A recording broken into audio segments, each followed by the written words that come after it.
Para comenzar, quiero leerte este verso que encontrarás en Mateo capítulo 18, versos del 21 al 22.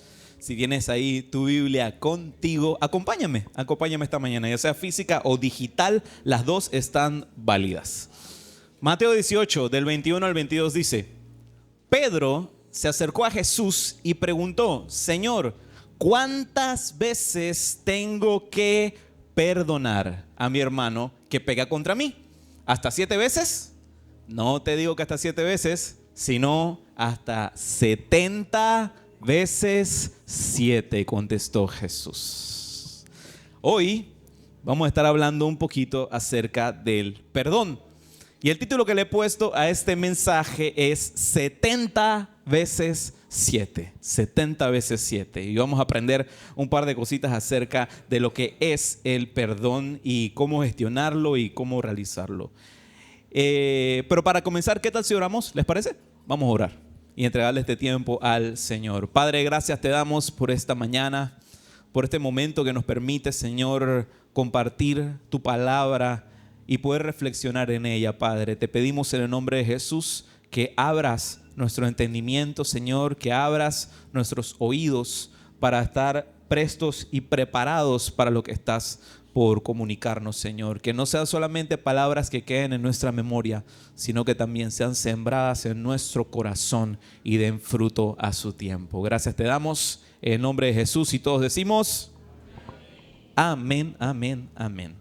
Para comenzar, quiero hacerte una pequeña pregunta. Ustedes saben que a mí me encanta iniciar haciendo una pregunta. ¿Conoces a alguien que se ofende con facilidad? ¿Sí? ¿Sí? ¿Está aquí? No lo señales, después se ofende. Después se ofende. Bueno, yo conozco también a alguien que se ofende con facilidad y te voy a dar una pista. Pones el dedo así, lo giras 90 nuevamente, aquí está. Sí. Porque hay veces que nos ofendemos con facilidad, ¿sí o no? Porque si somos honestos, día con día es fácil ofenderse, porque pasan toda clase de cosas. Te entregan algo o tú haces algo por alguien y no te dicen gracias. Qué grosero, qué grosera. Conduces en la calle, llegas a la intersección y se te tira al de al lado, no hace la pausa. Ay, tengo unas ganas de bajar la ventana y bendecirlo. O de repente estás en una conversación, le mandas a alguien un mensaje de WhatsApp y ves las dos marquitas azules y pasan ya como 5 horas y no te responde. Ay, ya sé qué mensaje le voy a mandar. Tengo un par de versículos que le voy a mandar. Primera de Groseros 4:3. ¿Sí o no? Eso pasa. O de repente la clásica, sí, los que son así más diferentes. Van al Starbucks y piden ahí su cafecito. ¿Y cuál es su nombre? Me llamo Espericutiberto. Y ahí, lo escribieron sin tilde. Qué malos son. Nombre. ¿Ves? Día con día hay un montón de maneras en las cuales nos podemos ofender. Es súper fácil ofenderse porque vivimos en un mundo que está lleno de oportunidades para ofendernos. ¿Sí o no? Y hoy vamos a hablar un poco acerca de qué contrarresta eso, que es el perdón. Y trataremos de responder la siguiente pregunta: ¿cuántas veces debo perdonar? ¿Cuántas veces debe ser nuestro perdón o cómo debe ser nuestro perdón? Es lo que vamos a estar viendo durante esta mañana. Y para comenzar, quiero situarte en medio de esta historia.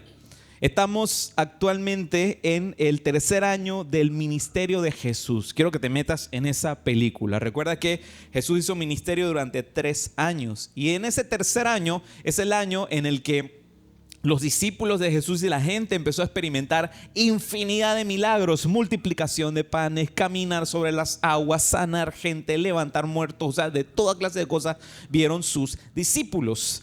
Entonces se encuentra Jesús con sus discípulos en Capernaum. Capernaum era el centro de operaciones del ministerio de Jesús. Ahí es donde ellos volvían siempre, digamos como que para reagruparse. Venían de haber viajado por toda Galilea y los alrededores haciendo infinidad de obras, Jesús haciendo infinidad de señales y milagros y de toda clase de cosas.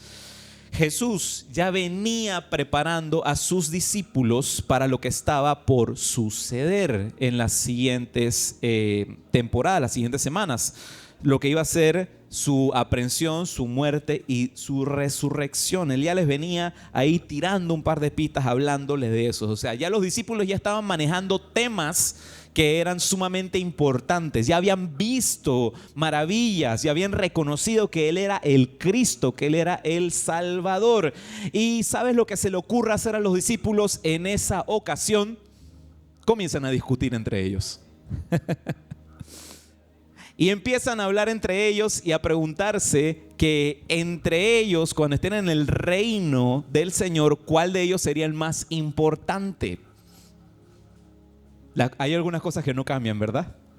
Estamos viendo a Dios hacer cosas maravillosas, increíbles, y lo que más se nos ocurre es sentarnos a discutir, ¿verdad? Así que bueno, ellos estaban hablando entre ellos sobre quién sería el más importante, cómo sería esa dinámica de poderes una vez que estuviesen en el reino. Y Jesús les comienza a enseñar y a hablarles sobre cómo debe ser la forma entre ellos comportarse, cómo para ser el primero tenías que ser el último y demás. Les dio todas esas pistas de cómo tenían que actuar como hijos de Dios. Y yo creo que a Pedro le tuvo que haber caído muy mal algún comentario, porque acto seguido Pedro le hace esa pregunta que vimos al comienzo a Jesús. Pedro le pregunta a Jesús lo siguiente, Mateo 18, 21 al 22. Le dice, Pedro se acercó y preguntó, Señor, ¿cuántas veces tengo que perdonar a mi hermano que peca contra mí? Lo más seguro Juan ya le estaba diciendo allí, yo soy el amado, tú no. ¿Qué sé yo? Pues, o sea, estaban ahí en la discusión y él dice, ya me tiene ya harto. Y le voy a preguntar aquí a Jesús para ver cuántas veces es que lo tengo que perdonar. Y ahí es cuando Jesús le contesta, no te digo que hasta 7 veces, sino hasta 70 veces 7. Y yo creo que la cosa no le tuvo que haber quedado muy clara a Pedro. A lo mejor puso la cara que tú estás poniendo en este momento. Porque dije, ¿en serio tengo que perdonar tantas veces? Porque acto seguido lo que hace Jesús es que les comienza a contar esta parábola que encontrarás a partir del verso 23. Es la parábola que conocemos como la parábola del deudor que no perdona. Y es lo que quiero compartirte esta mañana. Mateo 18, del 23 en adelante, dice así. Por eso el reino de los cielos se parece a un rey que quiso ajustar cuentas con sus siervos.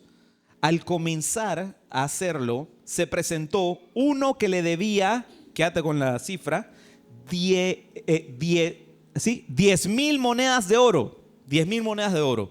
Como él no tenía con qué pagar, el Señor mandó que lo vendieran a él, a su esposa y a sus hijos y todo lo que tenía, para así saldar la deuda. 10,000 monedas de oro. Vamos a analizarlo un poquito. Como saben, aquí en Lighthouse aprendemos de todo, incluso economía. Así que vamos a analizar aquí un poquito qué es eso de 10,000 monedas de oro. Síganme con la suma. ¿Ahí tienen dónde apuntar? Vamos a ir haciendo la conversión. Mira, 10,000 monedas de oro. La unidad que se utilizaba para una moneda de oro equivalía a un talento. Así que 10,000 monedas de oro eran igual a 10,000 talentos. ¿Me siguen? Ok, 10,000 talentos. Un talento, que era una moneda de oro, equivalía a 6,000 denarios. Entonces, ¿por qué es esta conversión? Porque tenemos que tener claro lo siguiente. Un denario equivalía a un día de trabajo. Eso era el salario mínimo. Cuando una persona trabajaba, ya sea en el campo o donde fuese, te daban ¿qué? Un denario. Un denario equivalía a un día de trabajo. Entonces, si hacemos conversión, vemos que 10,000 talentos era la deuda que tenía este primer siervo por 6,000 denarios, que es lo que equivale a un talento. Quiere decir que le debía 60 millones de denarios. ¿Ok? La deuda era de 60 millones de días de salario mínimo. ¿Cómo puede ser posible? ¿Cuánto tiempo necesitaría este primer siervo para poder pagar 60 millones de días de salario mínimo? Si pensabas que tu cuenta, la tarjeta de crédito estaba alta, no, mi hermano. Aquí esta cosa está seria. Mira, aquí te tengo el análisis. Pasa a la siguiente. Mira, considerando que una persona trabaja 6 días a la semana, mira que le estoy poniendo que hasta trabaje los sábados, 6 días a la semana en un año son 312 días de trabajo. Eso quiere decir que si son 60 millones entre los 312 días de trabajo, quiere decir que para saldar la deuda, este siervo tenía que trabajar 192,308 años de trabajo. Yo no sé tú, pero cuando yo veo ese número yo me hago una pregunta. ¿Cómo rayos puedes acumular tanta deuda? ¿Qué se tuvo que, especialmente en tiempo de Jesús? ¿Qué tuvo que haber hecho para deber eso? Yo no sé. Le cambió todos los dientes al burro, se lo puso de oro. Se hizo una casa de cristal, yo no sé. El man, en vez de prender aceite, quemaba billetes, pues será. ¿Qué hacía? Se iba todos los fines de semana, ya sé lo que hacía. Seguramente el tipo drenó el Mar Rojo. Y ahí dije, ahí quiero hacer mi piscina. Es que ¿cómo es posible? 192,308 años de trabajo necesitaba para saldar esa deuda. Mira lo que sigue. Verso 26. El siervo se postró delante de él, delante del rey, y le dice lo siguiente al rey. Le dice, tenga paciencia conmigo, rogó, y se lo pagaré todo. Tenga paciencia conmigo, rey, que se lo prometo, que se lo pago todo. Si dice que son 192,308. Mira que más o menos me aprendí el número. Días de trabajo, pero yo se los pago todo, reycito, yo se los pago todo. Bueno, el Señor se compadeció de su siervo y perdonó su deuda y lo dejó libre. Ay, ojalá fuera así de fácil con el Banco General. Pero fue así, se presentó delante de él y le dijo, tenga paciencia conmigo y se lo pagaré todo. Bueno, hasta aquí, si terminase la parábola, qué bien. O sea, estamos aprendiendo acerca de un rey que perdonó la deuda de un siervo. Pero si ya te habrás dado cuenta en tu Biblia, la cosa continúa. No quedó hasta allí. Hay más todavía en esta parábola. Verso 28 dice, al salir, aquel siervo se encontró con uno de sus compañeros que le debía 100 monedas de plata. No de oro, de plata. ¿Qué fue lo que hizo? Lo agarró por el cuello y comenzó a estrangularlo. Págame lo que me debes, exigió. Su compañero se postró delante de él. Ten paciencia conmigo, rogó, y te lo pagaré. Pero él se negó. Más bien fue y lo hizo meter en la cárcel hasta que pagara la deuda. Quiero analizar esto contigo nuevamente. La deuda 2 de el segundo siervo. Pásame a la siguiente. 100 monedas de plata. Facilito. 100 monedas de plata son 100 denarios. Porque moneda de plata equivalía a eso, a un denario. 100 monedas de plata, 100 denarios. Un denario, como vimos anteriormente, es un día de trabajo. Eso quiere decir que si él le debía al siervo 100 denarios, entonces eran simplemente 100 días de trabajo. Y 100 días de trabajo son más o menos, ¿qué? 3 meses y tantito. 3 meses y tantito. O sea, eso era lo único que le debía el siervo al que recibió perdón de parte del rey, al otro siervo. Y si me has seguido la línea de lo que hemos estado viendo, porque mira, sucede esto y ¿qué es lo que hace? Llega donde él lo ahorca, lo amenaza, no lo perdona, sino que lo tira a la cárcel. ¿Te acuerdas? Así que hay ciertas incongruencias en toda esta historia, ¿verdad? Ya te puse algunas por delante, porque la primera es que si estamos viendo que el primer siervo le debe tanto al rey, 192.308 años de trabajo, ¿cómo rayos se lo va a pagar con un poquito de paciencia? Puedes tener toda la paciencia del universo y ese tipo va a tener que nacer, resucitar 192.000 veces para poder pagar eso. Porque con paciencia no va a bastar pagar más de 190.000 años de trabajo. Necesita mucho más que paciencia. Mientras que el segundo de los siervos debía solamente unos pocos meses de trabajo. 3 meses y tantito debía. Pero ¿qué es lo que hace el primer siervo? Lo mete a la cárcel. Yo no sé tú, pero yo no creo que desde la cárcel él tenía mecanismos de cómo pagarle la deuda. Lo que tenía era que trabajar. Recuerda que en tiempo de Jesús no existía ahí de que de ¿cómo se llama? De las joyitas te estén llamando de que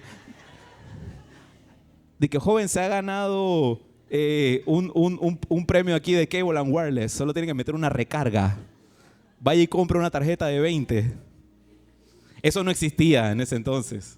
Así que ¿cómo hacía? O sea, es ilógico que si te debe tan poquito dinero lo metes en la cárcel. Pero ¿sabes? Hay una tercera incongruencia en medio de todo esto. Y lo vamos a ver a partir del verso 31. Cuando los demás siervos vieron lo ocurrido, o sea, había más siervos presenciando la injusticia que pasaba con el segundo siervo, del primero al segundo, al que se le fue perdonado con el que nada más debía 100 días y lo meten en la cárcel. Cuando los demás siervos vieron lo ocurrido, se entristecieron mucho y fueron a contarle a su señor todo lo que había sucedido. Entonces el señor mandó a llamar al siervo. Siervo malvado, le dijo, te perdoné toda aquella deuda porque me lo suplicaste. ¿No debías tú también haberte compadecido de tu compañero, así como yo me compadecí de ti?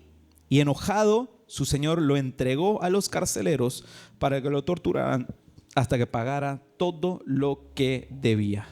Así también mi Padre Celestial los tratará a ustedes, a menos que cada uno perdone de corazón a su hermano. Ay, pastor, si me iba a decir eso, yo mejor ni vengo hoy. Te tengo una pregunta. ¿Acaso Dios nos castiga si no perdonamos? ¿Acaso Dios es ese verdugo que cuando no perdonas está ahí listo con un biombo para tirarte en la cabeza? Si es así, entonces eso que hablaba Jesús de que el amor de Dios es incondicional no pareciera muy por ahí, ¿no? Y eso que Dios exige compasión y Él no es compasivo, como que no pareciera que por ahí va la cosa, ¿sí o no? El tema con esta parábola es que hay que entender cómo se interpreta o cómo se lee una parábola. Porque si solamente nos quedamos con lo que vemos en la superficie, o la tergiversamos o no aprendemos de verdad el mensaje que Dios nos quiere dar a través de ella. Hay una analogía que te quiero hacer de lo que es entender una parábola. Una parábola es eso mismo, una analogía. Una analogía es cuando relacionas algo, o sea, dos cosas para denotar de repente sus similitudes o sus diferencias. Es una analogía. Y hay una clave para entender una parábola, y la clave es que te preguntes cuál es el punto principal de la parábola y qué es lo que nos está tratando de enseñar.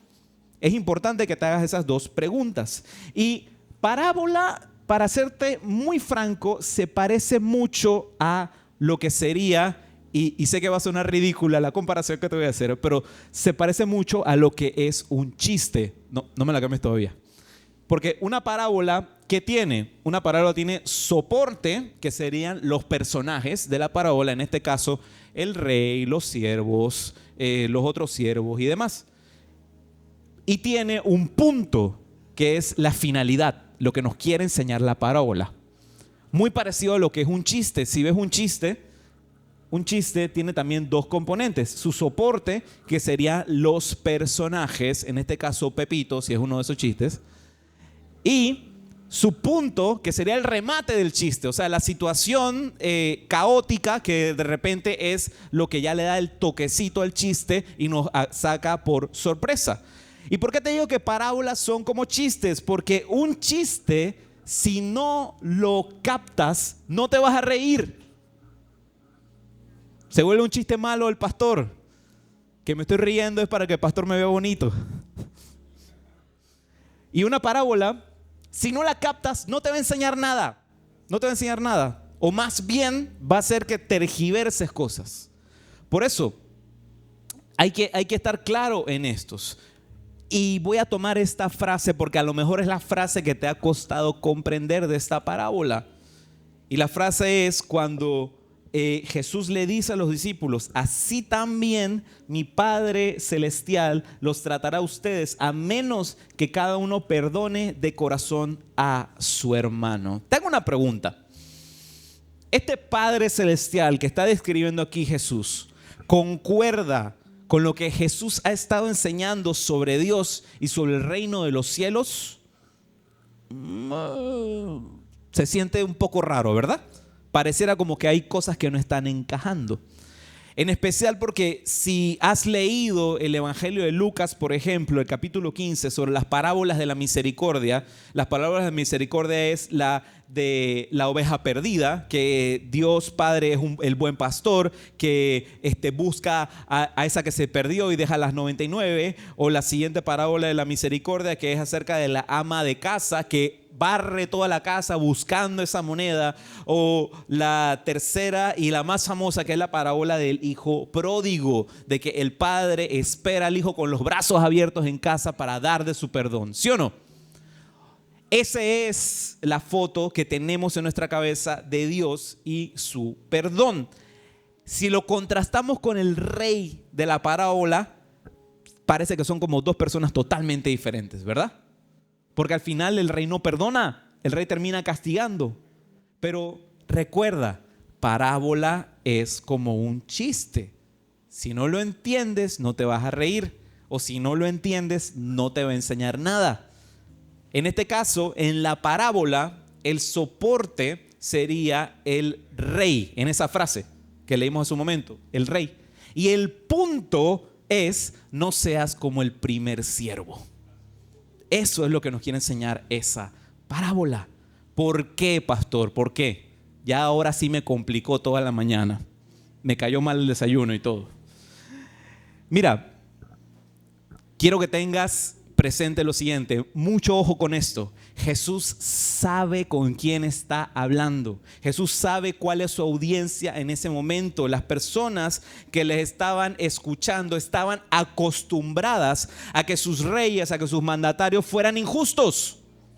Está, por ejemplo, la parábola del juez y la viuda. Viene esta viuda, llega donde el juez y todos los días le pidiera que se le hiciera justicia. Llegaba todos los días: hágase justicia a mi situación. Mire que la estoy pasando mal, rey, hágase justicia, hágase justicia. Y al final de la parábola el rey dice: miren, ya esta señora ya me tiene harto.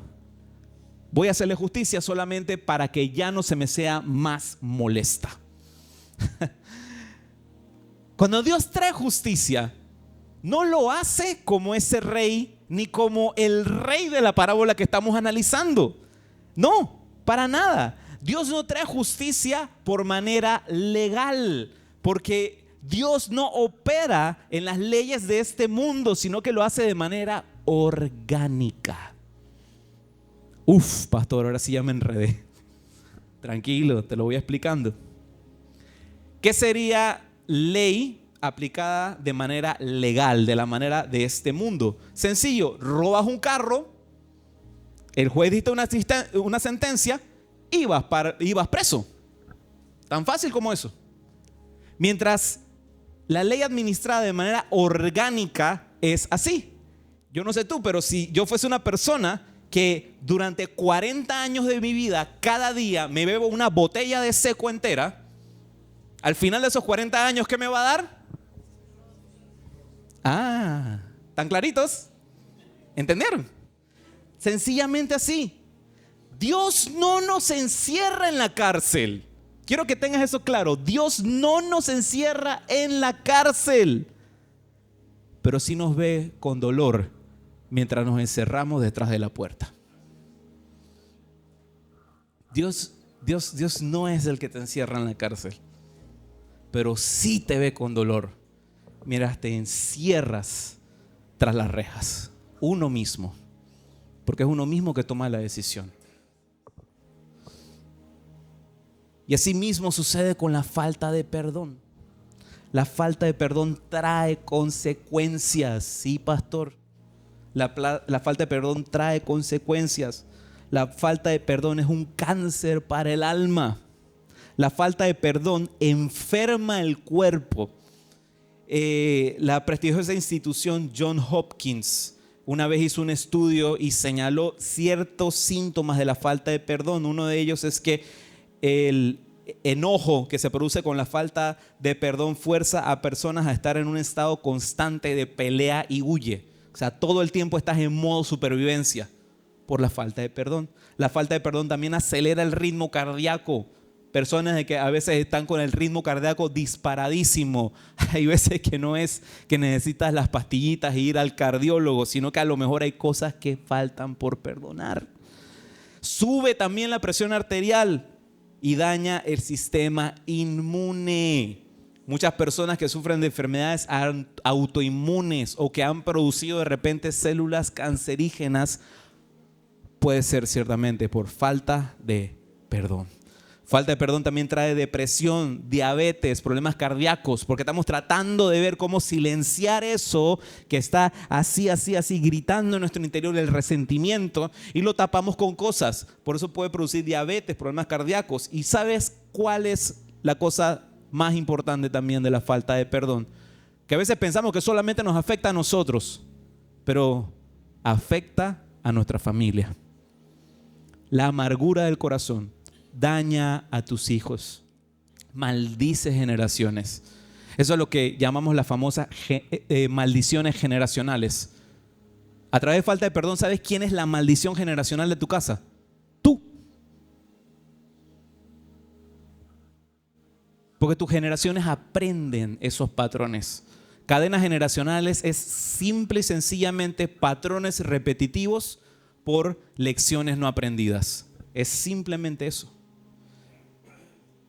Y sabes, lo más peligroso de la falta de perdón no es ni siquiera el mismo resentimiento, sino es que ni cuenta te das. ¿Sabes por qué? Porque la falta de perdón es una gran mentira. Hay una gran mentira detrás de la falta de perdón, y es que te hace sentir poderoso mientras te debilitas. Piensas que al no perdonar estás ahí, me estoy manteniendo firme en mi decisión. No voy a perdonar a ese desgraciado. No voy a perdonar a esa tóxica. Y estás ahí con el resentimiento y te sientes poderoso, sientes que le estás haciendo daño por tu decisión, ¿verdad? Pero es una gran mentira, porque la falta de perdón es como tomarse un frasco de veneno esperando que quien te ofendió se muera. Te lo repito nuevamente, la falta de perdón es como tomarse un frasco de veneno esperando que quien te ofendió muera. Tú estás viviendo la vida intoxicado y la otra persona, ¿sabes cómo está? Tranquila. Nada más ni sabes que tienes resentimiento contra ella, está tranquila. El perdón no solamente libera a la persona que te ofendió, sino también te libera a ti de la cárcel del resentimiento. Las consecuencias de la falta de perdón no es la condena de Dios, sino que tu amargura es la que te encarcela y te limita en las posibilidades de la vida. Cuando no perdonas, tú te metes solito en la cárcel, no Dios. Dios está en la puerta listo para sacarte, pero ¿sabes qué? Hay muchos que tenemos incluso hasta la puerta abierta y decidimos estar en el lado más oscurito y apartado de la celda. Así es la falta de perdón. Ay, pastor, pero para que usted hable de todo esto el día de hoy, usted no tiene idea lo difícil que es a veces perdonar. Porque hay cosas que suceden a diario, pastor. Usted no tiene idea lo que yo he vivido y lo que yo he pasado, el dolor y el daño que me han provocado. Y ahora usted me está diciendo que tengo que perdonar. ¿Cuántas veces debo perdonar, pastor? ¿Cómo debe ser nuestro perdón entonces? Mateo 18, 21. Pedro se acercó a Jesús y preguntó: Señor, ¿cuántas veces tengo que perdonar a mi hermano que pega contra mí? ¿Hasta 7 veces? No te digo que hasta 7 veces, sino hasta... Wow. Ahora, voy a enseñarte algo curioso de ese pasaje.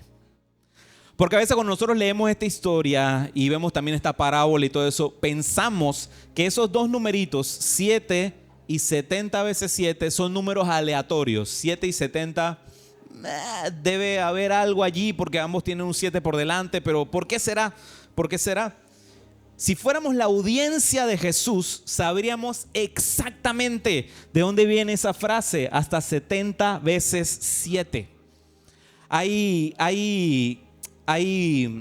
un concepto que se maneja en el judaísmo y es este concepto de la numerología, porque números tienen significado. En la Biblia, el número 7 tiene un significado importante. El número 7 tiene que ver con plenitud, con perfección, con totalidad. En 6 días Dios hizo el mundo y la creación y al séptimo descansó. Totalidad, se hizo lo que se tenía que hacer. En el judaísmo hay 7 fiestas importantes al año. O sea, es un número importante para todo judío. Y Pedro, al decir 7, con la comparación de Jesús, pareciera de que Pedro está siendo súper tacaño, ¿verdad? Pensamos de que, no, hombre, Pedro se pasó 7 nada más. Pero quiero enseñarte algo. En tiempos de Jesús, la tradición judía, los rabinos decían que el número de veces adecuado para perdonar a una persona era 3. De donde viene la frase esa, es que a la tercera es la vencida. Después de 3 veces yo no lo perdono más. ¿Ustedes piensan que eso era coincidencia? No, eso viene por una tradición. Entonces Pedro, al decirle de que maestro, hasta 7 veces, créanme, pero lo estaba diciendo con la mejor intención de todas. Estaba siendo extremadamente generoso. ¿Pero qué sucede? Al igual que a la tercera vez ya no perdono más. ¿Qué pasaba? Me ofenden 1, perdono. Me ofenden 2, perdono. Pero cuando viene la 3... Y lo que estaba proponiendo Pedro: me ofenden 1, perdono. Me ofenden 2, perdono. Me ofenden 3, perdono. Me ofenden 4, perdono. Me ofenden 5, perdono. Me ofenden 6, perdono. Si a las 7...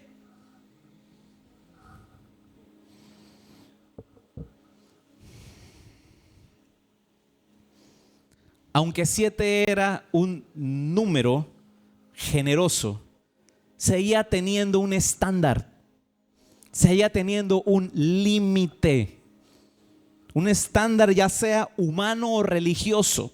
Seguías poniéndole límite al perdón. Ahora, ¿por qué entonces 70 veces 7?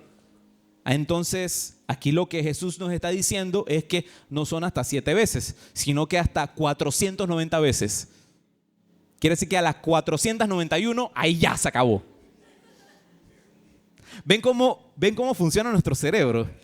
Porque de una vez queremos racionalizarlo hasta aquí, ¿verdad? Le queremos poner límite a todo. Pero, recuerda que te dije de que Jesús sabía perfectamente con quién Él estaba hablando, porque su audiencia estaba clarito del siguiente versículo. ¿Recuerdan? Judíos se aprenden de memoria el Pentateuco. Así que Génesis 4:24 dice así: si Caín será vengado 7 veces, 77 veces será vengado Lamec. Pastor, ahora sí me enredó. ¿Qué usted está hablando aquí? Caín, Lamec, ¿de dónde vienen todas estas cosas? Bueno, ¿quién es Lamec? Lamec es uno de los descendientes de Caín. Y lo que está diciendo aquí Lamec en esto es que si Caín sería vengado 7 veces, él sería vengado 77 veces. En otras palabras, si la venganza de Caín era 7 veces, la mía será peor. Mi venganza no tendrá fin. El que me la hace la paga hasta que se muera bien muertito. 70 veces 7. ¿Quién era Caín? Caín, recuerda, es uno de los hijos de Adán y Eva. Caín es aquel que mató a su hermano Abel porque Dios aceptó la ofrenda de Abel y rechazó la de él. Pero hay algo que a veces olvidamos, porque cuando sucede toda esa historia de Caín y Abel, se nos olvida que aún así, con lo que hizo Caín, Dios protegió a Caín. Génesis 4:15.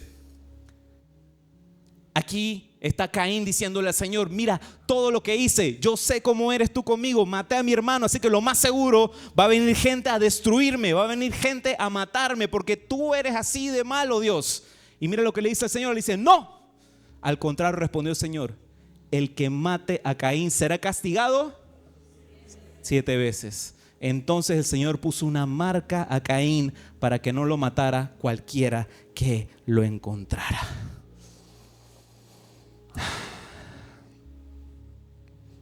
Jesús sabe con quién estaba hablando. Jesús sabe que todos ellos tienen esta historia fresquita en la mente, porque el judío desde muy pequeño se aprende de memoria el Pentateuco y sabe que la promesa de Lamec era que él sería la venganza eterna.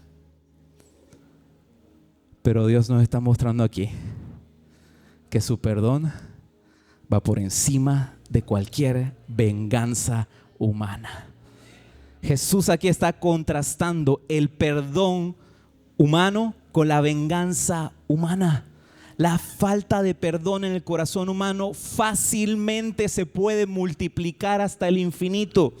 Fácilmente, cuando nosotros no perdonamos, la venganza se apodera de nosotros y se multiplica y multiplica y multiplica hasta que no tenga fin. Así que Jesús está proponiendo que donde antes solo la venganza se multiplicaba, ahora es el perdón el que se multiplica.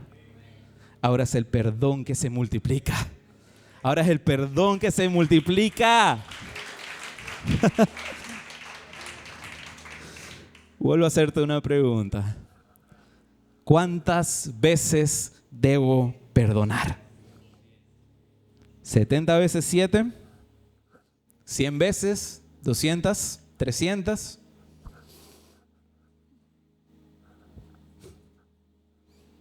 ¿Cuántas veces nos perdona Dios? Te hago la pregunta. ¿Tendrá un número? No. El perdón de Dios no tiene principio ni final. Igual que Él, Él no tiene comienzo ni final. Porque el perdón que Dios da es infinito. Infinito. Infinito. No se limita por nada. Y ese es el perdón que Dios ofrece esta mañana a cada uno de sus hijos. Mira, la vida a veces nos golpea con tantas cosas. Y hay veces que creemos que no hay salida para lo que estamos viviendo y lo que estamos atravesando. ¿Cuántas veces Dios tendrá paciencia conmigo? ¿Cuántas veces será que debo tener paciencia para con los demás? Porque sí, pastor, hay muchas veces que la gente es gente y es difícil el perdonar cada una de las faltas que se me han hecho, Señor, hasta esta temporada. Vengo cargando con heridas del pasado desde mi niñez. A lo mejor en tu casa nunca estuvo papá presente. O a lo mejor mamá fue demasiado dura contigo. A lo mejor viviste cosas que ningún niño o niña debe vivir a esa edad. A lo mejor depositaste tu confianza en una persona. Esa confianza fue total y completamente traicionada. A lo mejor tenías tantas esperanzas en el futuro que ibas a construir junto a aquella persona. Y de la noche a la mañana todos esos sueños se desvanecieron. O a lo mejor le hiciste tantas promesas a Dios en un momento de tu vida y por cosas de la vida todas esas promesas se desvanecieron. ¿Sabes?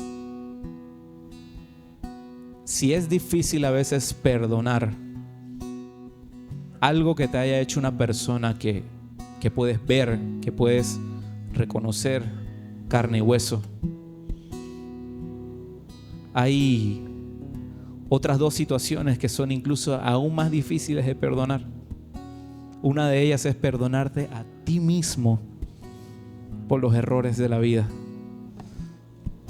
Y la otra es que hay veces que cuando damos tantas caídas y tantos tropiezos, terminamos pensando que es Dios nuestro enemigo y crece un resentimiento en nuestro corazón y nos dificulta perdonar a Dios.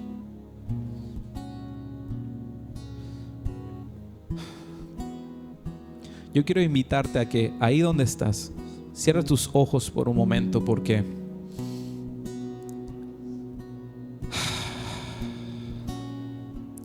siempre es una buena oportunidad para tomarnos el tiempo de ingresar en esa sala de cirugía que es estar delante de Dios y el pasar por ese procedimiento que es arrancar del corazón humano la amargura y la falta de perdón. Yo quiero que por un momento visualices en tu mente ese rostro, esa persona, esa situación, eso que pasó en tu vida o eso que sentiste que Dios te falló. Piénsalo por un momento. A lo mejor es alguna de las situaciones que mencioné. A lo mejor fue que esperaste que Dios te librara de esa situación, que no te hiciera daño, pero pasó. A lo mejor fue alguien en la iglesia que te falló. A lo mejor hasta el sol de hoy todavía no has podido volver a agarrar ese teléfono y hacerle una llamada a tu papá o hacerle una llamada a tu mamá y decirle, ¿sabes qué? No importa lo que pasó, te perdono. A lo mejor ha costado sacar el valor para hacerlo, pero sabes, algo que quiero que te lleves esta mañana en tu corazón es el hecho de que el perdón no es un sentimiento, porque jamás vas a sentirte preparado o preparada o en la condición o con las ganas o con el ánimo o con el entusiasmo para perdonar. No, porque perdón no es un sentimiento, no se siente. Perdón es una decisión. Y hoy es un día en el que puedes tomar la decisión de soltar esa situación y perdonar. Perdona. Yo quiero guiarte en una oración para que si nunca habías tomado un tiempo y realizar esto de manera consciente y soltar aquella situación de tu vida, hoy es un buen momento. Porque sabes, sí, el perdón no es un sentimiento, es una decisión, pero hay decisiones que a veces son contagiosas. Y ya Dios está comenzando, ya varios de ustedes ya están empezando a traer a memoria esas situaciones. Si haya sido el pasado, haya sido algo que pasó este año, este mes, no importa. Visualízala por un momento. Y quiero dirigirte para que oremos juntos, para que perdón sea esa nueva práctica que hagamos a diario. Porque así mismo como el perdón de Dios no tiene principio ni fin, es infinito. Él te da la capacidad. Él te da la capacidad en este instante para perdonar sin medidas. Ora conmigo. Padre, esta mañana decido perdonar. Aunque la situación no lo merezca, aunque aún me duela, aunque lo que me hicieron fue muy feo, tu amor no conoce límites y tu perdón tampoco. Hoy decido perdonar y soltar esa ofensa y abrazar el futuro que tienes para mí. Amén. Amén, amén. ¿Qué tal si le das un aplauso al Señor?